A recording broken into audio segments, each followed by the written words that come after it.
What I'm about to tell you happened on a farm in Lincolnshire 150 years ago. It was a time before modern farm machinery, tractors, combine harvesters and such, when all the work was done by men and horses. It was back-breaking work that began at dawn and didn't cease until sunset. Now, a long winding road ran from the farm to the village nearby, and this winding road ran around an ancient wood. It would have been far quicker for anyone going from the farm to the village or the village to the farm to cut through the wood and not go by the long winding road. But no one ever did. Everyone in the village knew that in the very middle of the wood was a clearing, and in the centre of that clearing was a flat stone slab. That stone slab, it was said, was the fairies' dancing floor, and from tiny children all the villagers were taught never to go into the wood, never to go near the grove, and never to go anywhere near the fairies' dancing floor. Tom was a boy of 16 years old who worked at the farm by the wood. Tom's mother lived in the village, but because his working hours were so long, Tom lived on the farm and shared the big attic room with all the other farm lads. Tom worked every day from dawn till sunset, grooming the huge horses that pulled the ploughs and carts, unblocking the drains and ditches that kept the wetland dry enough to farm, and mending the broken fences. And Tom hated every minute of it.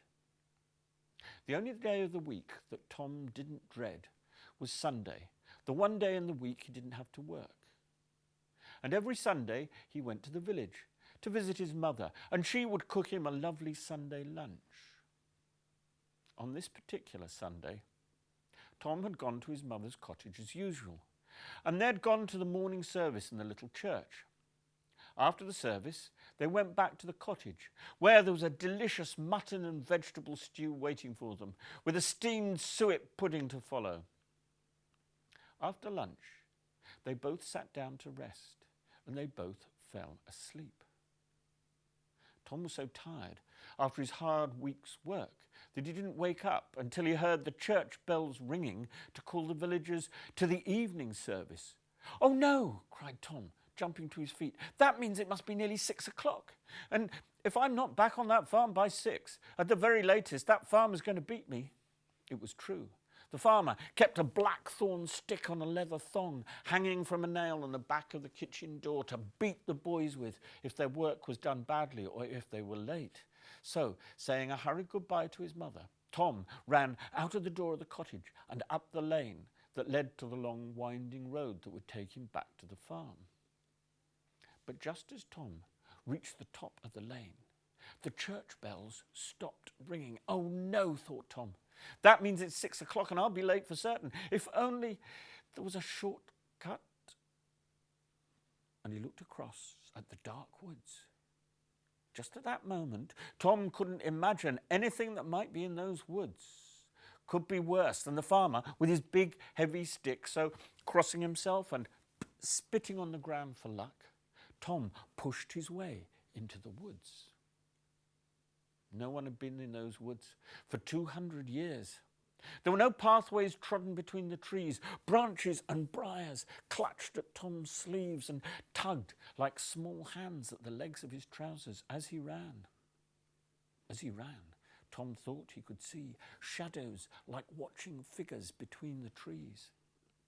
He ran on until he arrived at the middle of the wood, and there, as the story is told, was the stone slab.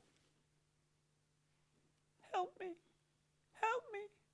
It sounded like a child's voice crying out. Tom stopped and looked around, but there was no sign of anyone.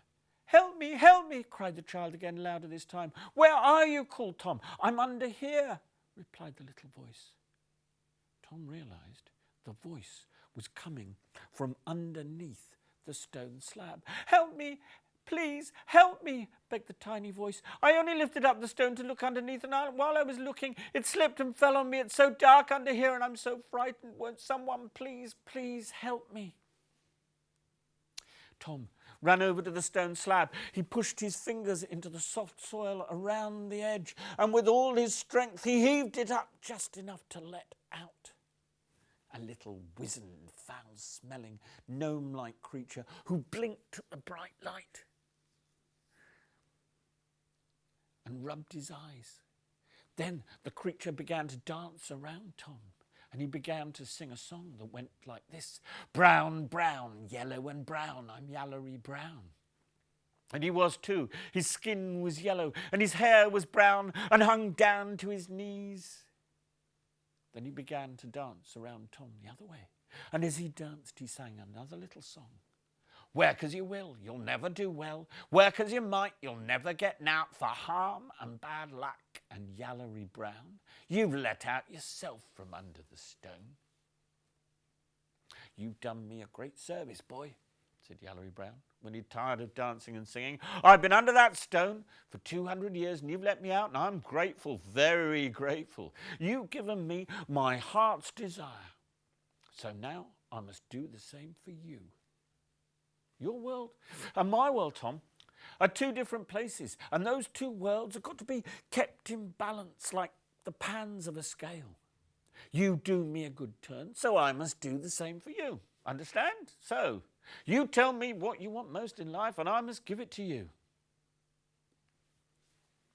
Tom just stood there, amazed. Don't be shy, said Yallery Brown. Just tell me what you want most, and it's yours. But Tom still didn't answer. How would you like to be rich? Asked Yallery Brown. Sacks and sacks of gold coins, more money than he'd ever dreamt of. You could have more money than the old squire that lives in a big house up there on the hill. Is that your heart's desire? Is it? Tom thought hard. He tried to imagine sacks and sacks of gold coins, all his. Then he thought about the old squire. The squire had money all right, sacks and sacks of it, but it did him no good. He was so terrified that someone would come and steal his money that he sat up every night in his nightgown and his cap with a loaded shotgun in his lap, guarding his money. He never got a good night's sleep. He never had a moment's peace. All that money, and he was the most miserable wretch in the whole county. No, said Tom. No, I don't think that's what I want most. Well then, how about a pretty young wife, eh? Said Yallery Brown with a nudge and a wink. Just say the word, and I can make the prettiest girl in the whole village fall head over heels in love with you. Why, I could make you happy as your mate Ned, who got married last Whitsuntide. Is that what you want most? Is it? Tom thought about Ned and Lucy. They'd been all lovey-dovey, kissy-kissy at first, but now, when Ned came home from the fields, Lucy had been waiting to nag him into planting turnips in their cottage garden, or to mend the gate, or to clean out the pig they kept. Poor Ned, he never stopped working. No, said Tom, if I had a wife, there'd be no end to the work I'd have to do, and I couldn't bear any more work. Aha, said Yallery Brown, quick as a flash. I know what you want most, work. No more work. Well, all you have to do is say the word and I'll do all your work for you from now until the day you die. And Tom knew that was what he wanted most. No more work. Oh, yes, cried Tom. I wish for you to do all my work. Done, said Yallery Brown. Began Tom, being a well-brought-up lad. Stop, cried Yallery Brown. You must never, ever thank me. You did me a favour, letting me out from under that stone. So I owe you a favour. That's keeping things in balance. But if you ever thank me, I'll have to go. And that'll put the worlds out of balance, and all your good luck will turn to the bad. So you remember, you must never, ever thank me. And with that, Yallery Brown ran off through the trees, singing his little song. Work as you will, you'll never do well. Work as you might, you'll never get nowt. For harm and bad luck and Yallery Brown, you've let out yourself from under the stone.